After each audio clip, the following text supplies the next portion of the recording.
Bueno, buenas tardes. Llegamos a nuestro sillón bíblico correspondiente al cuarto domingo del tiempo ordinario del ciclo C, que este año cae el 3 de febrero. Y bueno, continuamos con la lectura continua del Evangelio de San Lucas. Y ya después de la semana pasada, en que vimos cómo Jesús se ponía de pie en la sinagoga, abría el rollo de Isaías, leía esa profecía de Isaías acerca del año de gracia del Señor y concluía con una frase preciosa: esto se ha cumplido hoy. Bueno, raramente, esto no ocurre demasiado, el Evangelio de hoy se solapa con el del domingo pasado, es decir, que el versículo ese final del domingo pasado es al mismo tiempo el versículo inicial de este domingo, o sea que se establece una perfecta continuidad entre los dos. Y lo que cuenta el Evangelio de hoy tiene su cierta complejidad, ¿no? Porque es muy contrastante. Nos cuenta por un lado que todos estaban admirados. ¿Admirados de qué? Dice, admirados de las palabras de gracia que salían de su boca. Cuando el hombre se siente acogido gratuitamente por Dios, se alegra, se admira, se entusiasma. Pero cuando vamos avanzando en la lectura, 2 versículos más abajo, no solo ya no están admirados, sino que además están enfadados con Jesús y lo quieren despeñar. Y él se abre paso entre la multitud y se va. Pero lo llevaron hasta un montículo para despeñarlo. Entonces, claro, es curiosa la historia que nos cuenta, porque por un lado la reacción de la multitud de sentirse acogida por Dios y alegrarse y admirarse es una actitud que conocemos, ¿no? Y que además nosotros mismos somos participantes de ese tipo de actitudes, Pero por el otro, casi sin solución de continuidad, y además San Lucas ha querido marcar ese contraste, esta multitud se da vuelta. Vamos a ver que en la Pasión va a pasar un poco lo mismo. También en la Pasión la multitud se da vuelta. Pero bueno, al menos hay una semana de por medio. Aquí nada, inmediatamente. ¿Y qué es lo que ha pasado en medio para que esta multitud se dé vuelta? Nos dice San Lucas que Jesús, digamos, asumiendo el pensamiento de esta multitud, pensamiento no expreso, en ningún momento la multitud habla, asumiendo el pensamiento de esta multitud, dice, seguro que ahora me vais a pedir que haga milagros, los mismos que hice en Cafarnaúm. Pero no. En tiempos de Elías había muchas viudas en Israel, pero fue enviado Elías a una viuda de Sarepta en Sidón. Sidón es un territorio pagano, fuera de Israel, ¿sí? En tiempo de Eliseo había muchos leprosos en Israel, pero uno solo fue curado, que es Naamán, el sirio, nuevamente, afuera. ¿Qué es lo que Jesús les dice? Les dice, sí, palabras de gracia, todas las que quieran, pero no siempre la gracia se va a dar adentro de nuestro pequeño círculo.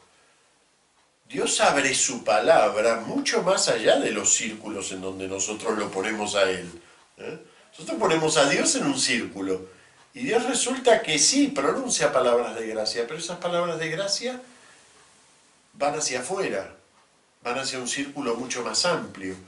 Y eso también es una experiencia que podemos comprender. Cómo nos molesta, cómo nos ofusca el hecho de que descubramos que no somos únicos en el planeta, ni en el mundo de Dios somos los privilegiados. Un poco lo que luego va a simbolizarse tan magníficamente con el hijo mayor de la parábola del hijo pródigo, ¿no? Queremos servir a Dios, pero que eso nos dé algún privilegio, ser los receptores de la palabra de gracia. Y resulta que esa palabra de gracia está dirigida a aquellos que necesitan de esa gracia, que no siempre somos nosotros. Es muy gráfico el Evangelio y además nos muestra cómo Jesús está realmente mucho más allá del querer ganarse a la multitud. A Jesús le hubiera sido facilísimo ganarse a la multitud, ¿eh? Un par de milagros, unas enseñanzas simpáticas que todo el mundo pudiera acoger. De hecho, tiene enseñanzas preciosas, que todo el mundo puede acoger, y ya está, palmadita en la espalda, y ya tenía ganado a su público. Pero Jesús sabe que la misión a la que Dios lo convoca es una misión de gracia que va a producir una desgracia en su propia vida, ¿no? Una gracia que al mismo tiempo se da vuelta y se convierte en persecución hacia él. Y él acepta esa misión. Precisamente estos primeros momentos de la misión de Jesús vamos viéndolo en ese trance de aceptar, de toparse con su misión de frente e ir aceptándola y mostrarnos a nosotros en qué consiste aceptar la misión. Para ayudarnos a comprender este Evangelio, la liturgia nos pone junto a él una parte, un aspecto de la vocación de Jeremías, donde precisamente Dios le insiste en esa característica que tienen los profetas de ser signo de contradicción. Hay una frase en particular que me parece notable en la primera lectura, en la lectura sobre la vocación de Jeremías. No es el texto completo de la vocación de Jeremías, son dos aspectos, la llamada y el envío. Pero apenas comienza el texto de Jeremías, hay una frase que me parece preciosa, digna de destacarse. Dice, en los días de Josías recibí esta palabra del Señor: antes de formarte en el vientre te escogí. Como la tenemos tan metida esa frase, ¿no? La conocemos, se cita mucho, entonces nos parece una frase común, pero en realidad es una frase muy compleja, ¿no? Dice, antes de formarte en el vientre te escogí. Uno podría decir, bueno, lo normal es que algo existe y me sirve y lo escojo. Primero esto existe y luego yo lo escojo. A lo sumo podríamos imaginar que Dios forma a alguien para una vocación, ¿eh? Entonces lo forma y lo escoge. Pero esta frase es todavía más radical. Antes de formarte te escogí.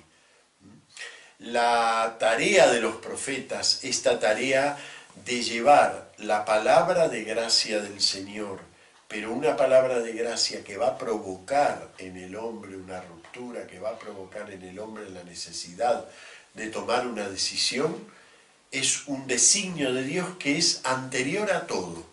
Incluso Él crea sus propios mediadores para traer esa palabra de gracia. Antes de formarte en el vientre, ya te había escogido. Ese designio de Dios de llevar su palabra de gracia, pese lo que pese. Eso está desde el principio. Está incluso, diría, desde el principio de la creación. Toda la creación ha sido hecha en función de traer la palabra de gracia del Señor, ¿no? Como dice ese bellísimo verso de San Juan de la Cruz, ¿no? Cuando elabora poéticamente la creación, dice, una esposa que te ame, mi hijo, darte querría, ¿no? Y en este dicho que dijo, el mundo creado había. A veces imaginamos, digamos, que Dios crea el mundo, le sale un poquitito chungo y entonces manda al Hijo para salvarlo. Pero el designio de Dios, el tiempo de Dios viene de mucho antes, ¿no?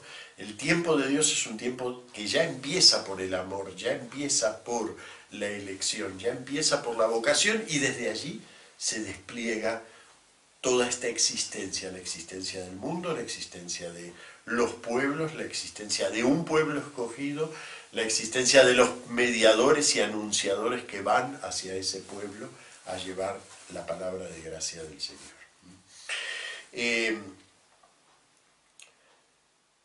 a veces confundimos la figura del profeta. Algunos se presentan como profetas en este mundo simplemente porque ponen cara hosca y dan mensajes antipáticos y desagradables. Y dicen, pero es que yo soy profeta. Bueno, no lo dicen así, pero nos quieren hacer creer que ser profeta consiste en dar mensajes hoscos y desagradables. Y es verdad que en muchos casos el profeta está obligado a dar un mensaje desagradable, está obligado a decir algo que nadie quiere escuchar. Pero es secundario, digamos, es concomitante, es algo que surge de la situación. La palabra del profeta es siempre palabra de gracia. Es una palabra con la que Dios nos está invitando a la salvación, no a la perdición. Nos está invitando a la alegría del reino, no a la tristeza, ni a la congoja, ni al llanto. Nos está siempre invitando a la alegría del reino.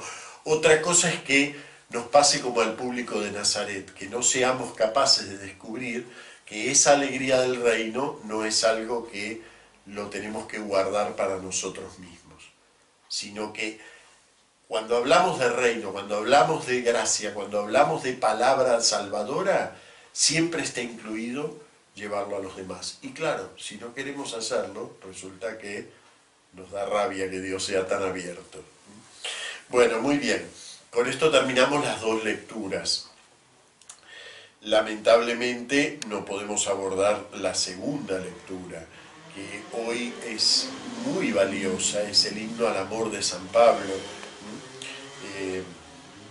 1 Corintios 13, ¿no? Ese maravilloso himno de San Pablo, que redondea de alguna manera lo que él viene pensando en esta epístola, en estos últimos capítulos de la epístola. ¿Qué es la iglesia? La iglesia es ese cuerpo de Cristo, ¿no? Bueno, ¿qué savia circula por ese cuerpo? La única savia que le da vida a ese cuerpo es el amor. Y eso es lo que reflexiona en el himno al amor, que es una de las piezas poéticas más valiosas, más importantes, más profundas de todo el Nuevo Testamento. Sería una lástima, el leccionario prevé poder leer una versión breve, los últimos versículos, y no el himno completo. Sin embargo, si tienen posibilidad, insistan en las parroquias que se lea la versión completa. Un par de minutos más arriba del altar el lector y leyendo realmente un texto que vale la pena proclamarlo completo. No me puedo detener ahora en el himno al amor porque si no ya se excede el tiempo que destinamos a este sillón bíblico, ¿no? Pero conforme vayan avanzando estas segundas lecturas que están todas encadenadas en estos domingos del tiempo ordinario, voy a ir tratando de organizar algún pequeño sillón bíblico dedicado solamente a ese final de la primera carta a los Corintios, ¿no? Donde cada pieza está tan bien pensada y tan bien engarzada y tan bien proclamada por San Pablo. Bueno, muy bien, hasta el próximo domingo.